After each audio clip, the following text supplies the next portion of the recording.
TV જુઓ, mobile જુઓ, બધા અત્યારે તો દરેક જણ કોઈની પાસે અહીંયા ભલે કોઈ પણ બેઠા હશે, બધાના પાસે મોબાઈલ હશે ને હશે. કેટલા પાસે છે મોબાઈલ? બધા પાસે છે મોબાઈલ. કોઈ પાસે ના હાથ અદ્ધર કરે કે ના કરે. અને અહીંયા બેઠેલા વિદ્યાર્થીઓ અને પાછળ બેઠેલા વિદ્યાર્થીઓ કોણ મોબાઈલનો ઉપયોગ કરે છે? હાથ અદ્ધર કરો બધા. મોબાઈલનો કોણ ઉપયોગ કરે છે? જો બધા હાથ અદ્ધર કર્યા છે ત્યાં આગળ. અહીંયા તમે કરો કે આગળવાળા બધા છોકરાઓ કરો? તો કોણ કરો છો ઉપયોગ? હા.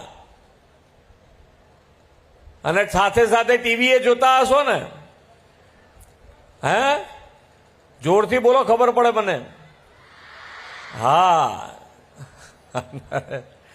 તો હવે આ બધું જ તમારે કરવાની છૂટ છે, પણ એનો ટાઈમ નક્કી કરવો પડે ને. આખો દાડો ટીવી ને ટીવી છૂટ્યું તો મોબાઈલ. પછી અહીંયાથી શિક્ષકો ગમે તેટલું ભણાવીને ઘેર મોકલ્યા, પછી તો તમે બીજે દિવસે ફરી એનું એ દફતર લઈને અહીંયા આવી જાઓ.